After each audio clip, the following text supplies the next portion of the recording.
Chapter 2. Be your own sunshine. Effect of thoughts on circumstances. परिस्थितियों पर विचार का प्रभाव।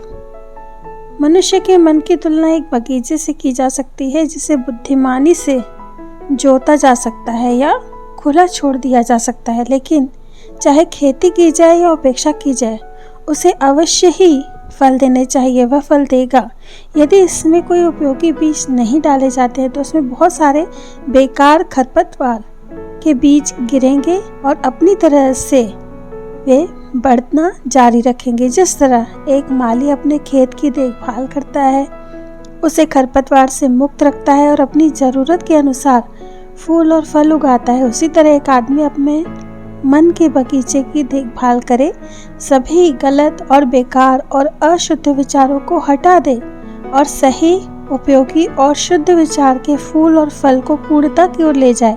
इस प्रक्रिया को अपनाकर एक व्यक्ति जल्द से जल्द या बाद में यह जान जाता है कि वह अपनी आत्मा का मास्टर माली है।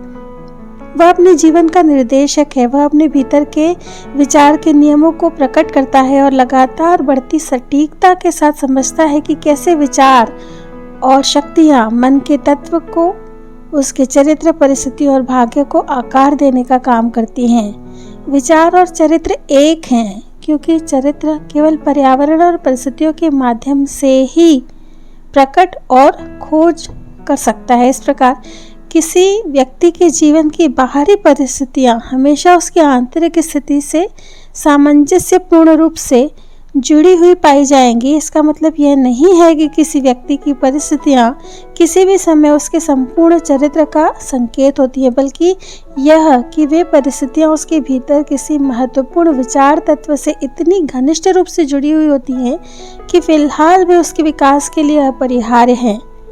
हर व्यक्ति अपने अस्तित्व के नियम के अनुसार ही वहां पहुंचता है। उसके चरित्र में जो विचार हैं उसने बनाए हैं, वे ही उसे वहां तक ले आए हैं। उसके जीवन की व्यवस्था में संयोग का कोई तत्व नहीं है, बल्कि सब कुछ एक नियम का परिणाम है जो कि गलत नहीं हो सकता। यह उन लोगों के लिए भी उतना ही सच है जो अपने आसपास के वातावरण के साथ तालमेल महसूस करते हैं, जितना कि उन लोगों के लिए जो उनसे संतुष्ट हैं। एक प्रगतिशील और विकासशील प्राणी के रूप में मनुष्य इसलिए यहाँ है कि वह सीख सके, विकसित हो सके। जैसे कि आध्यात्मिक सबक सीखता हो जो किसी भी परिस्थिति में विहित होता है, वह समाप्त हो जाता है तो अन्य परिस्थितियों को जन्म देता है। मनुष्य जब तक परिस्थितियों से जूझता रहता है तब तक वह खुद को बाहरी परिस्थितियों का प्राणी मानता है, लेकिन जब उसे एहसास होता है कि वह एक रचनात्मक शक्ति है और वह अपने अस्तित्व की छिपी हुई मिट्टी और बीजों पर नियंत्रण कर सकता है जिससे परिस्थितियां विकसित होती हैं, तो वह खुद असली मालिक बन जाता है।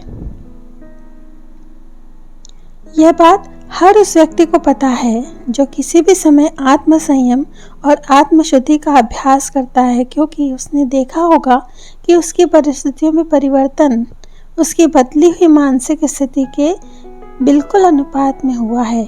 यह बात इतनी ही सच है कि जब कोई व्यक्ति अपने चरित्र के दोषों को दूर करने के लिए ईमानदारी से खुद को लगाता है और तेजी से और उल्लेखनीय प्रगति करता है, तो वह तेजी से उतार चढ़ाव के दौर से गुजरता है। आत्मा उसे आकर्षित करती है, जिसे वह गुप्त रूप से आश्रय देती है, जिसे वह प्रेम करती है, जिसे वह भयभीत करती है, अपनी पोषित आकांक्षाओं की ऊंचाई तक पहुंचाती है।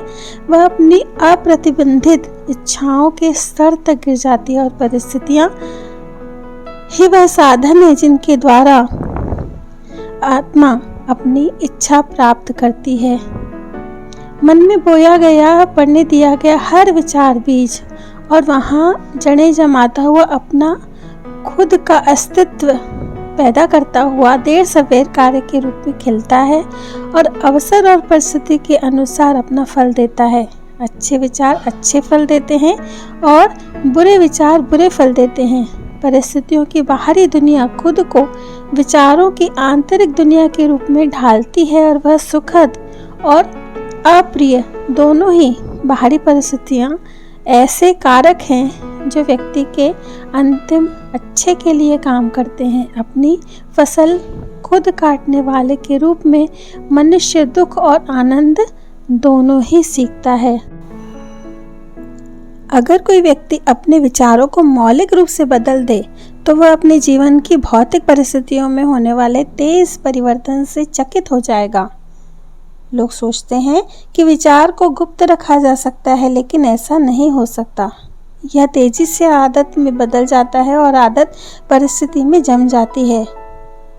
पाश्विक विचार नशे और कामुकता की आदतों में बदल जाते हैं जो गरीबी और बीमारी की परिस्थितियों में जम जाते हैं। ठीक वैसे ही हर तरह के अशुद्ध विचार कमजोर और भ्रमित करने वाली आदतों में बदल जाते हैं जो विचलित करने वाली और प्रतिकूल परिस्थितियों को पैदा करते हैं। डर, संदेह, अनिर्णय के विचार कमजोर, अमानवीय और असंयमी आदतों में क्रिस्टलीकृत होते हैं जो विफलता, दरिद्रता और गुलामी की परिस्थितियों में जम जाते हैं। इसके अलावा आलसी विचार गंदगी और बेईमानी की आदतों में क्रिस्टलीकृत होते हैं या क्रिस्टलाइज होते हैं जो गंदगी और भिखारीपन की परिस्थितियों में जम जाते हैं।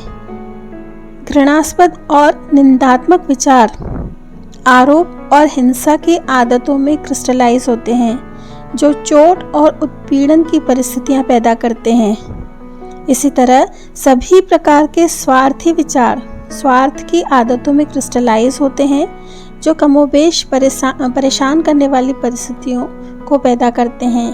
दूसरी ओर सभी प्रकार के सुंदर विचार अनुग्रह और दयालुता की आदतों में क्रिस्टलाइज होते हैं जो मिलनसार और खुशनुमा परिस्थितियों में जम जाते हैं। उदाहरण के लिए शुद्ध विचार संयम और आत्मनियंत्रण की आदतों में क्रिस्टलाइज होते हैं जो विश्राम और शांति की परिस्थितियां पैदा करते हैं।